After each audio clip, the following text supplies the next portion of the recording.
to speak to the Richmond Hill Historical Society and this new format of doing it via Zoom, which I guess we're all sort of learning our way through.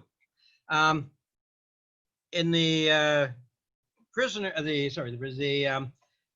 Wizard of Oz, the good witch tells Dorothy that it's always best to start at the beginning. I'm going to contradict that. I'm going to start at the end, or more literally the end of the Duke of Richmond, which not the end of my talk.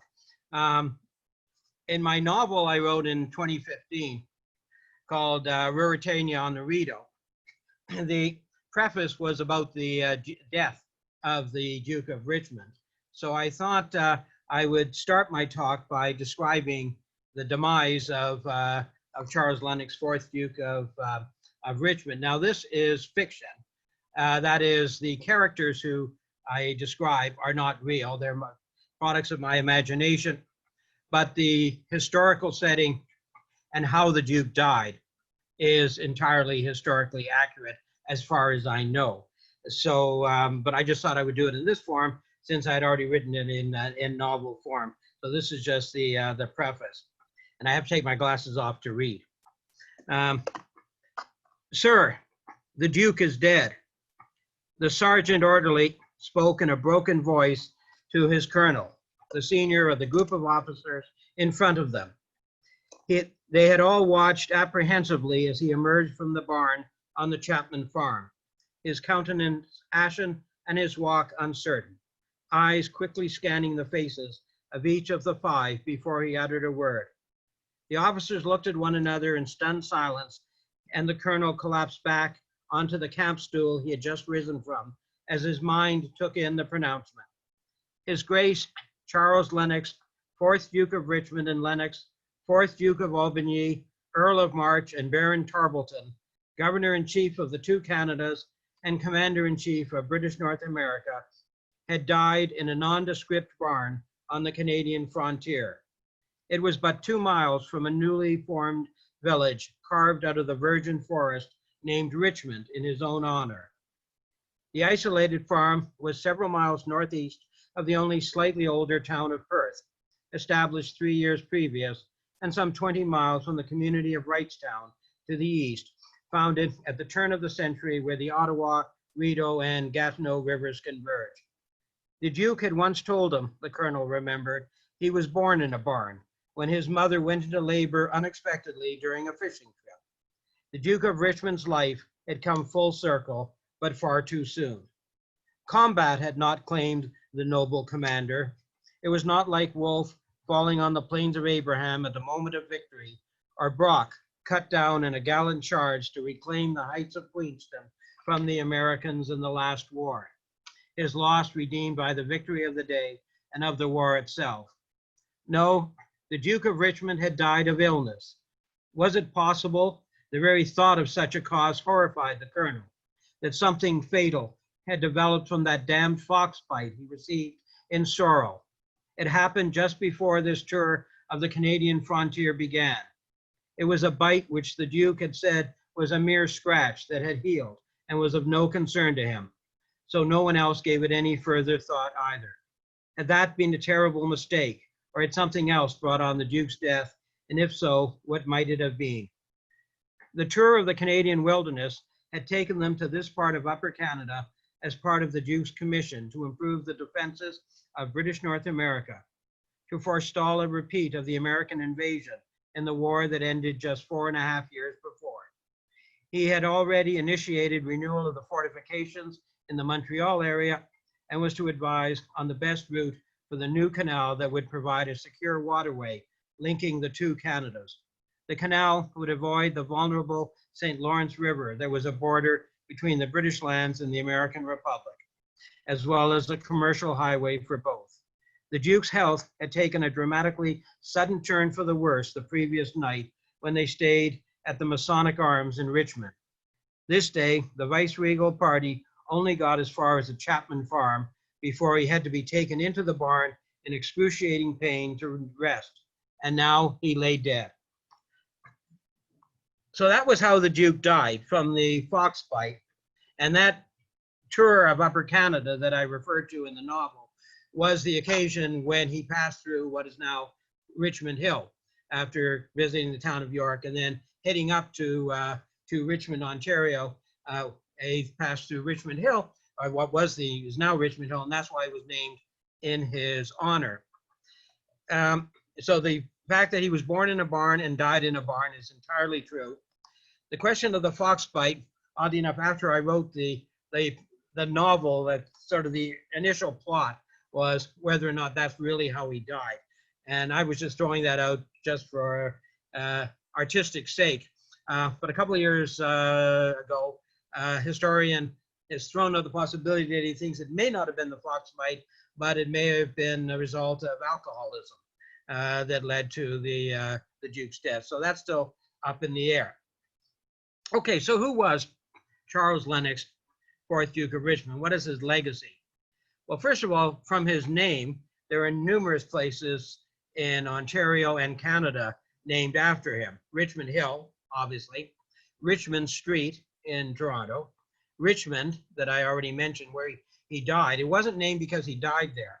It had been named after him before he got there, so it was actually predated his death. Lennox in Addington County, the first half, Lennox, was his surname. Richmond County in Nova Scotia, Lennoxville in Quebec, March Township and Tarbleton Township in Ontario. And Richmond, British Columbia is indirectly named after him because the person who founded Richmond in British Columbia came from Richmond County, Nova Scotia. So Richmond was named after the county that the founder of Richmond, BC came from, but that county was named after the Duke of Richmond. The Duke was born in 1764. In some of the highlights of his life, I'm not going to go through his entire life, but I'm going to go through the period, but not every event in it. In 1786, when he was 22 years of age, he was a very keen cricketer, and he provided money to a gentleman, Mr. Thomas Lord, to help him found a cricket pitch, which he did. That is the origin of Lord's Cricket Ground in England, in London. It has moved geographically slightly, but it was the Duke of Richmond who put up the money to found Lord's Cricket Ground.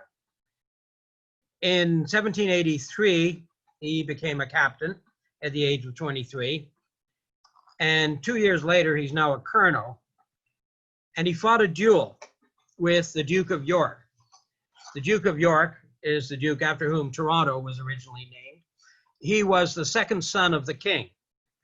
So he actually fought a duel with the second son of the king. He had quite a temper, apparently.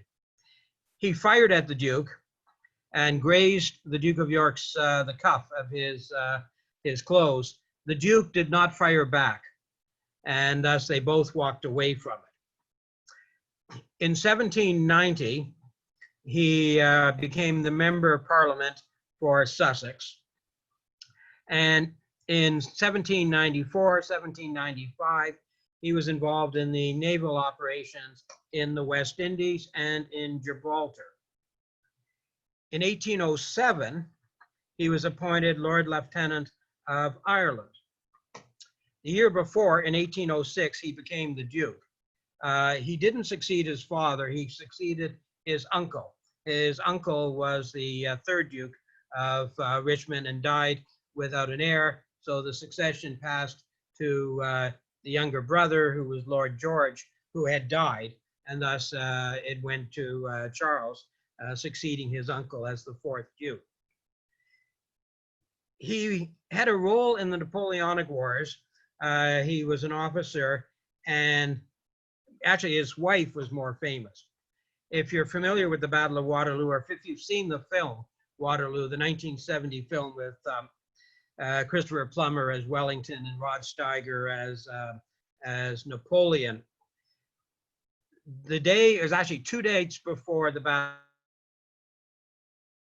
of Waterloo, but just before the operation started, the Duchess of Richmond, the Duke's wife, gave the famous ball in Brussels beforehand, and during the ball, word comes that Napoleon has crossed the border. And famously, the Duchess asked the Duke of Wellington whether she should stop the ball. And he said, no, let all the officers finish the dances that they promised to the ladies. And then he gave the orders to move out. So that was the night before the Battle of Quatre Bras, which was fought on the 17th of June in 1815. And then it was sort of a standoff, and then Wellington withdrew to Mont Saint-Jean, Waterloo, where the next day was fought the famous Battle of Waterloo. The Duke of Richmond was responsible for the reserve force, which was based in Brussels, so that had Wellington lost at Waterloo, Richmond would have been responsible for trying to stop the Napoleon's advance if it had come to that. But of course, Wellington won at Waterloo, so the Duke did not actually command, although he was now a general, but he was present. He went to Waterloo himself and was there at the field, but had no command role.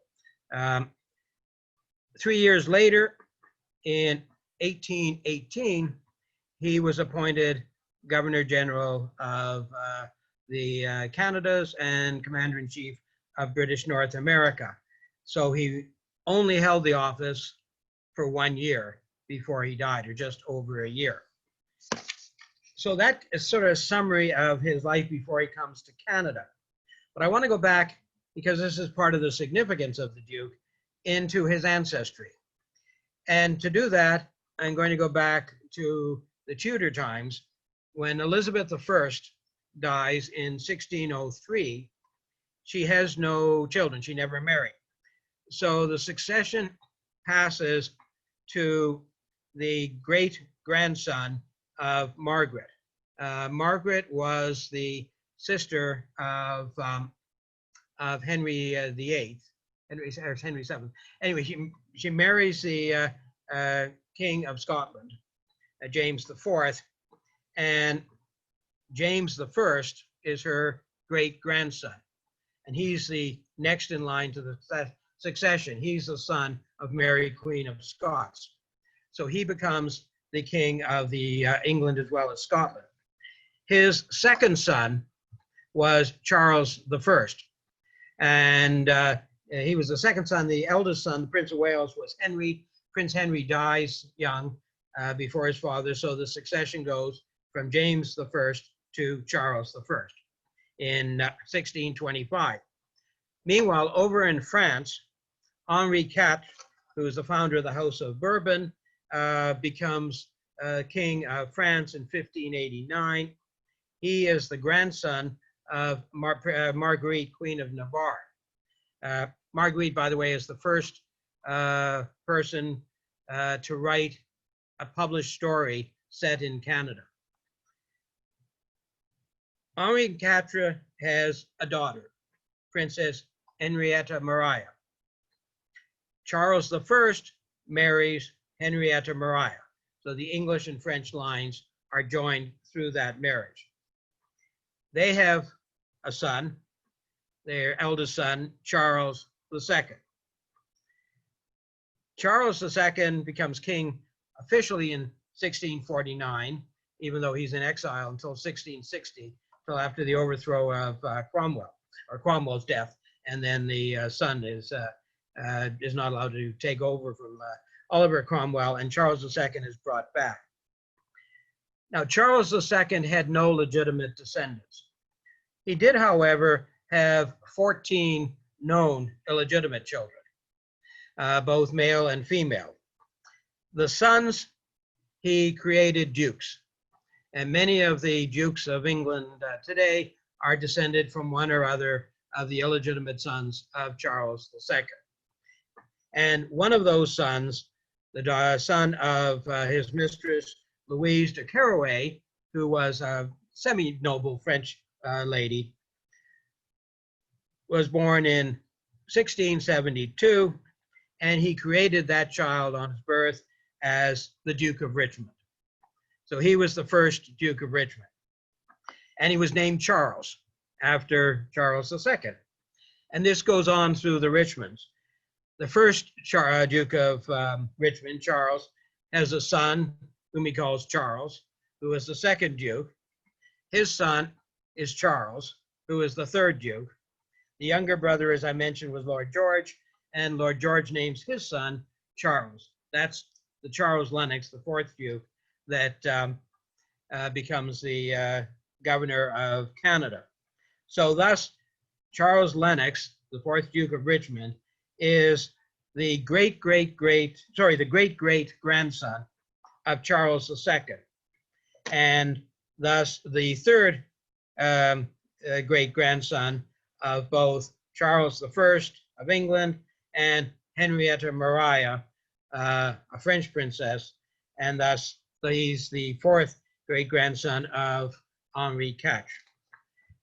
That is important because, in fact, everyone knew the royal ancestry of the Richmonds. The coat of arms of the Duke of Richmond was essentially the royal arms. The royal arms with a shield in the center of the royal arms to differentiate it. But the base of the whole background of the arms of the Dukes of Richmond are, in fact, the royal arms of the United Kingdom.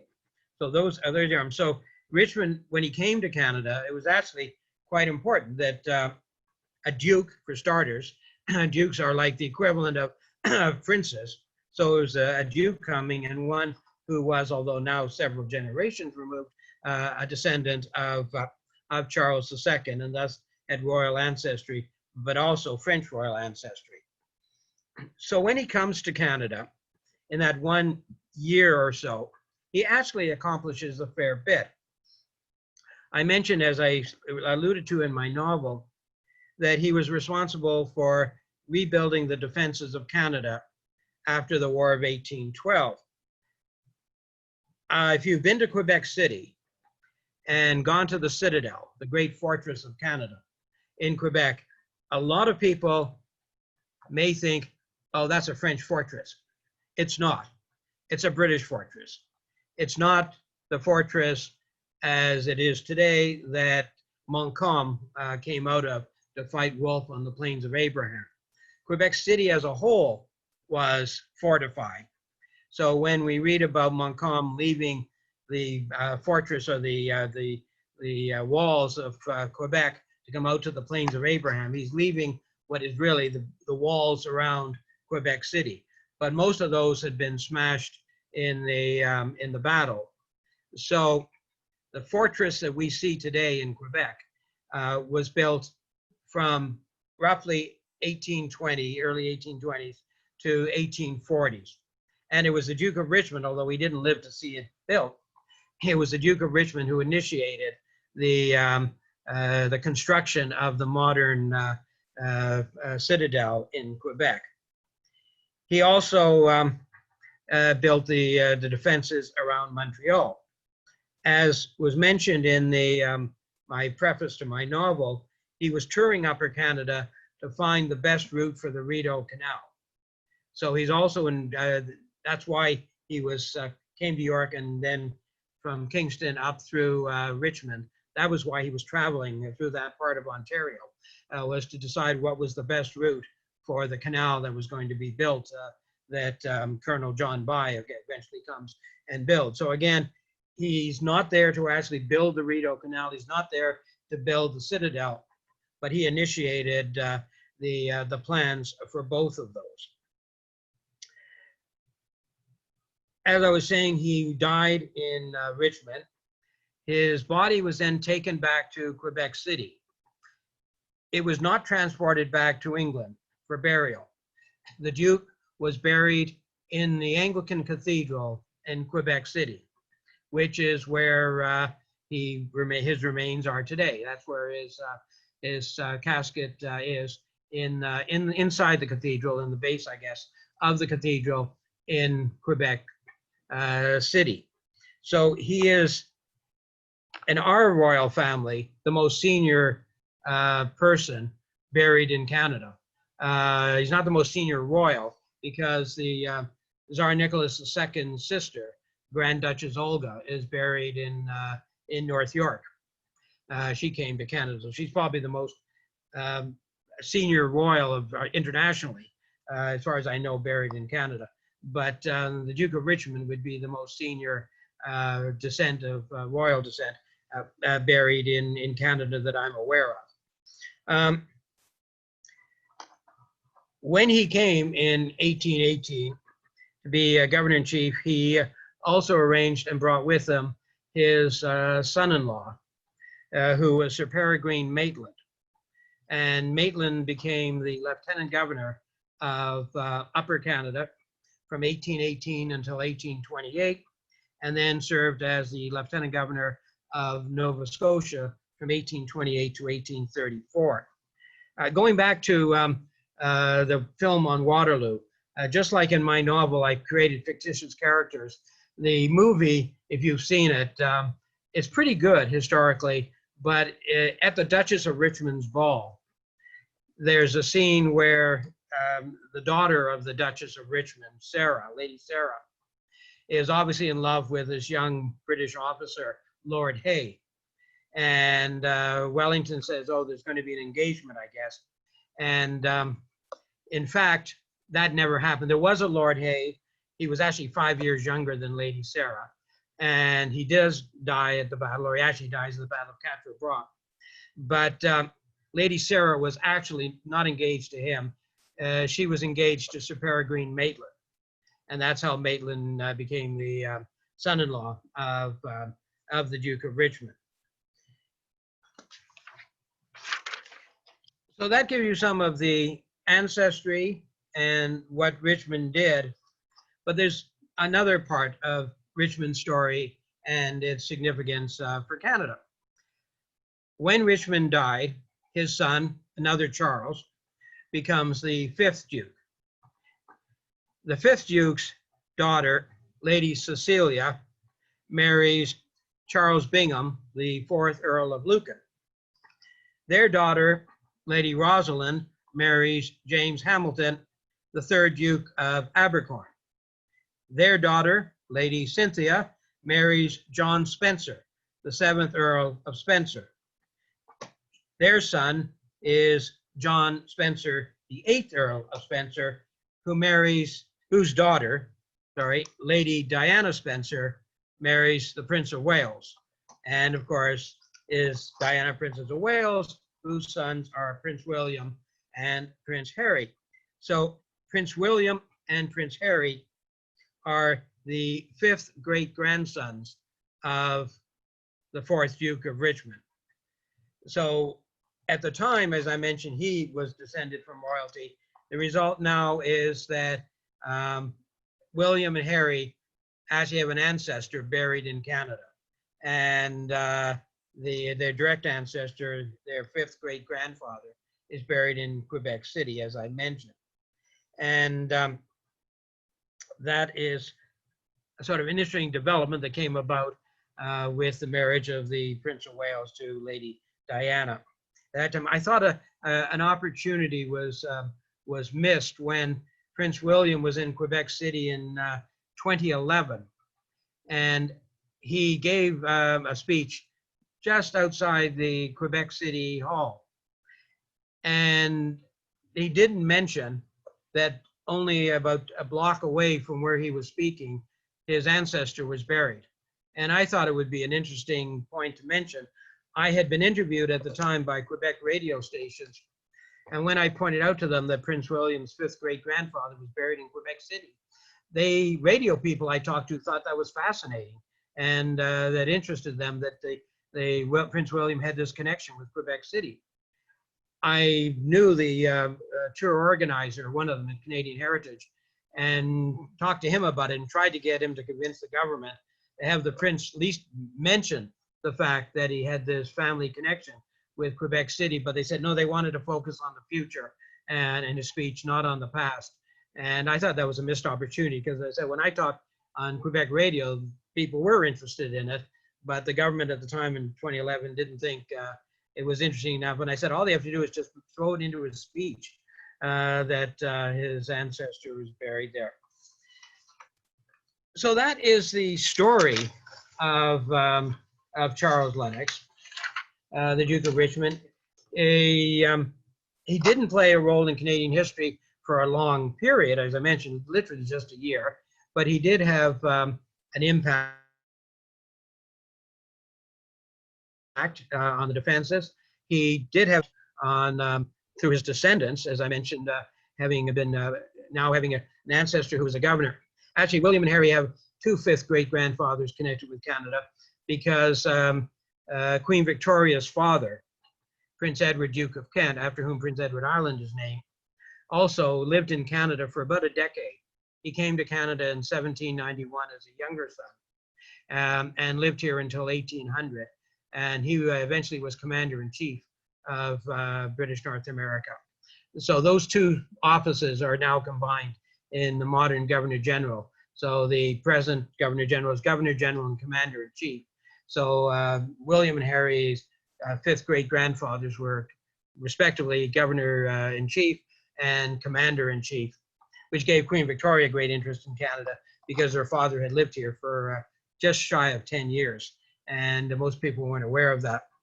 And unfortunately, most people aren't aware of the Duke of Richmond's connection. When I was in Rideau Hall, and I just decided to take the tour, just for the fun of it. I'm not very good when taking those tours because I start correcting the tour guides and pointing out the mistakes they're making, or at least clarifying it. My favorite one is they put all the governors general, they call them the British governors general, and they separate them from the Canadian governors general, which is really nonsensical because the Canadian government was recommending the appointment of the last several so-called British governors generals. So constitutionally, it makes no sense, but they do it that way. So, and I always have fun pointing out to being half Italian myself, that I always, when I was there and they were pointing out the British, and then I stopped in front of the picture of Lord Dufferin, and I'd say to the guy, they talk about the ones born in Britain and Canada. I said, oh yes, he's our first Governor General born in Italy, because that's where Lord Dufferin, he was born in Florence. But when I was there about a year or so ago, I pointed out to the guide about the Duke of Richmond being Prince William, Prince Harry's fifth great grandfather. And the people who were on the tour thought that was fascinating. They all went over to take a picture of his shield on the wall, which shows the royal arms, because they thought it was fascinating to know that William and Harry's ancestor had actually been the governor of Canada. So I think those things are important.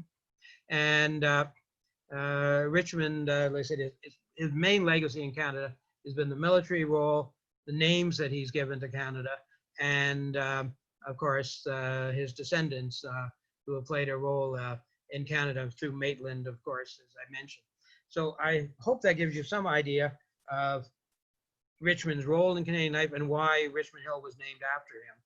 And so you carry forward that legacy as well. And as I said, I'm open to any questions people want to have if I'm capable of answering them.